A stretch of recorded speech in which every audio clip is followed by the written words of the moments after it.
Welcome back to a Very Mary Sue review. It's been a very long time since we've done one of these, especially in video. When we last left off, we were on chapter 18 of Marked with Zoe. Her boyfriend, ex-boyfriend, we're not really clear. I don't think she's officially broken up with him yet. But it's been a very long time since I started this book, so I don't really remember. Heath, it just came with her best friend from her high school before she became a vampire.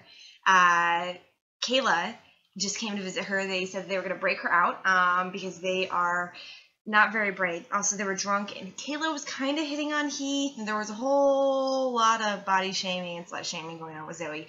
And then Zoe saw what may have been the ghost or the undead body, we don't know for sure yet, of Elizabeth No Name from one of her classes who had just died previously because she didn't make it through the change.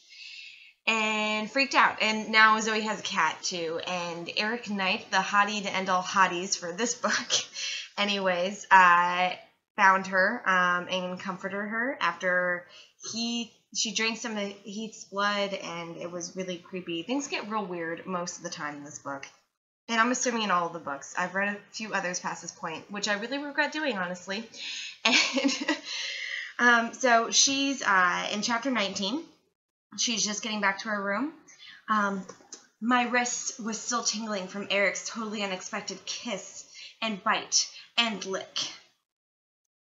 And I wasn't sure I could speak yet. So I was relieved that there were only a few girls in the big entry room, and they did little more than glance at me before they went back to watching what sounded like America's Next Top Model, which is something that we totally did, my roommates and I did all the time in college. Every time I come back, someone would be watching that show, I swear. She's got Nala, the cat. Remember, she named the cat Nala, who can't really meow. She does like that raspy meow cough thing, and I tried to imitate it in one of the videos. I don't know if it made it through to the final cut.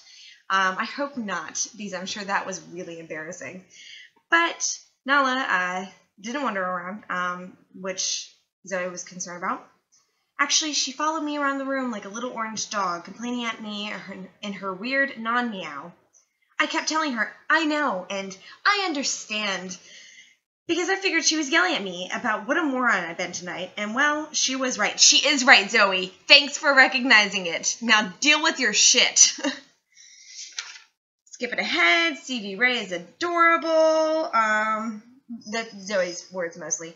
And Zoe is telling Stevie Ray about Eric Knight walking her home. She's kind of glossing over the weird Dark Knight's kind of tricking her into drinking real blood, but she is getting to the part where she saw Elizabeth, told her about that, and then Heath and Kayla. So they're asking about, Nigel, will you stop? They're asking about, Stevie Ray's asking about why Heath and Kayla were here. He said they came to bust me out. I rolled my eyes. Can you imagine? Are they stupid? This is Stevie Ray talking. Are you stupid? Apparently, and then Kayla, my ex-best friend, made it obvious that she's after Heath. That, you know, the guy that Zoe's made it very clear that she's no longer interested in. He's a total creepo. Like, if you don't want him, maybe just let it go, bro. Stevie Ray gasped, slut! Nigel's trying to save me from this book. Seriously, though, can they go, like, just, you know, one chapter without slut-shaming somebody or judging somebody? Like, Zoe, you literally just, like, jumped Heath in a weird bloodlust, and then, like, whatever over Eric Knight, which is fine. You're figuring a lot of things out. Like, no judgment here, but maybe there should be no judgment on your part, too. Just a little. Skipping forward, and they're talking about Eric finding her and how sweet and romantic he is. And then Stevie Ray's like, we're the Dark Daughters awful. Remember, that's Aphrodite's group, the popular girls that nobody likes. I looked at Stevie Ray with her big deer-like eyes, which, by the way, that is a creepy compliment to give somebody, because I had an ex who once, like, dead-on looked at me in the eyes, and he's like, your eyes are like Bambi's mom's before she got shot. And I was like, dude, can you guys refrain a little bit? Little creepy to compare people's eyes to, like, animals of prey. It's always actually not that creepy here, but it reminded me of it, and, you know, tangents. And I knew I couldn't tell her about drinking blood. Not yet. Well, you know how Neferet was sexy and beautiful and classy? That is, the second "and" is in italics, so I was just really putting emphasis there. Stevie Ray nodded. They all talk about that. It's so cute. Aphrodite did basically what Neferet did, but she looked like a hoe. Like, can you not? Like, you can't even go 5 minutes in a conversation without doing this shit, Zoe. Like, get your life together. Settle down on the girl hate. It's okay that other girls do things. Like, it's fine. I've always thought that she was really nasty, Stevie Ray said, shaking her head in disgust. Like, this is just such a problem chapter for me. Come on, guys. Tell me about it. I looked at Stevie Ray and blurted, yesterday, right before Neferet took me here to the dorm, I saw Aphrodite trying to give Eric a blowjob. This is so mean, girls. I swear to God. No, wait. Gee, she's disgusting. Wait, you said she was trying to do it? What's up with that? And so trigger warning again, Aphrodite to kind of assault. I mean, she did assault Eric Knight in the hallway because he was so not into it, very clearly expressed it. And she's like, no, I'm going to try anyways. And it was really weird and things got weird. And Zoe's like, he's such a slut too. And I'm like, maybe Zoe, you need to calm down. He was telling her no and pushing her away. He said he didn't want her anymore. Stevie Ray giggled. I'll bet that made her lose what little of her mind she has left. Like, you guys are talking about an actual assault that Zoe witnessed, and yet you're like, she's such a crazy bitch, she's lost her mind. Like, there's some issues going on there, definitely, but I think you're focusing on the wrong things here. I remember how she'd been all over him, even when he was clearly telling her no. Actually, I would have felt sorry for her if she hadn't been so... I struggled to put into words. Had from hell-like, Stevie Ray offered helpfully. Again, you guys are really focusing on the wrong things here. I'm going to just skip forward. They're talking about how Aphrodite has a special ability. She has visions of terrible things that are going to happen. And Stevie Ray suspects that Aphrodite and her friends are keeping a lot of the visions from Neferet and the rest of the vampires because they don't want to save anybody. And so he's like, oh my God, they really meant it when they said all human men suck and should die. And it's just a bit weird. But that's pretty much it.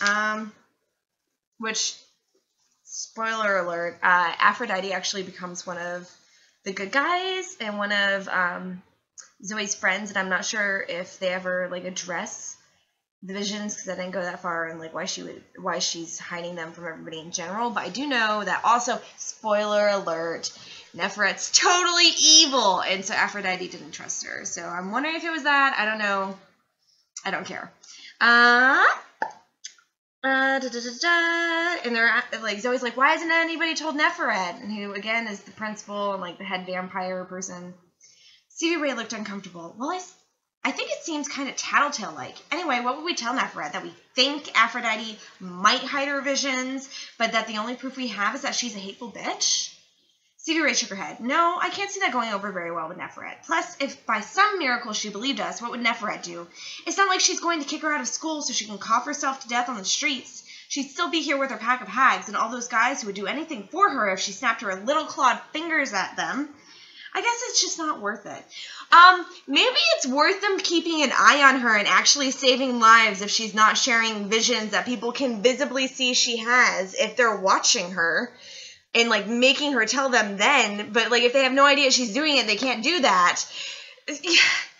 Children think things through. That's not me saying that children do think things through. I'm telling the children to think things through. Blah, blah, blah. And now they're talking about what, Zoe felt during Neferet's circle casting. I think she felt it a little bit during Aphrodite's as well. But again, I don't really remember and I don't really care. And she's like, do you feel things? And Stevie Ray's like, nah, I mean, I really like the circle stuff. And sometimes when Neferet is praying, I feel a zap of energy traveling through the circle itself, but that's it. And Zoe's, also, you've never felt a breeze when the wind's called or smelled rain with water or felt grass under your feet with earth. And Stevie Ray's like, no way! Only a high priestess with a major affinity for the elements would... She broke off suddenly and her eyes got huge. Are you saying that you felt that stuff?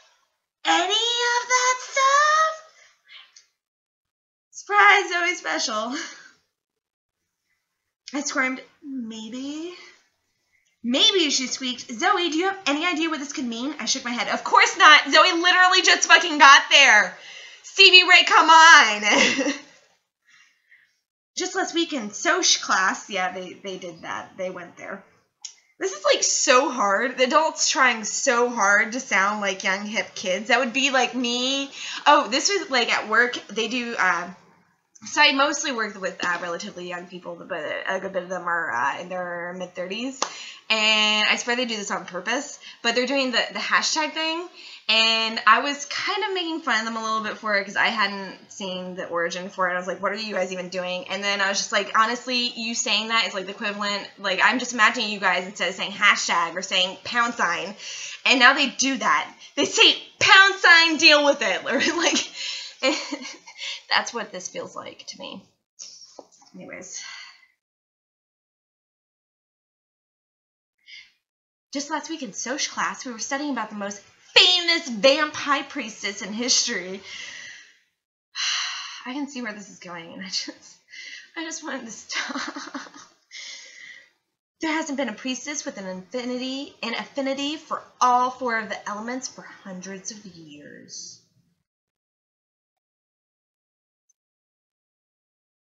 "5," I said miserably. I feel like I need Jesus after this book. It's so terrible. Oh, 5, you felt something with spirit, too. Stevie Ray, why are you even surprised at this point? Yeah, I think so. Zoe, this is amazing. I don't think there's ever been a high priestess who felt all 5 of the elements. She nodded at my mark. It's that. It means you're different. And you really are. I'm like...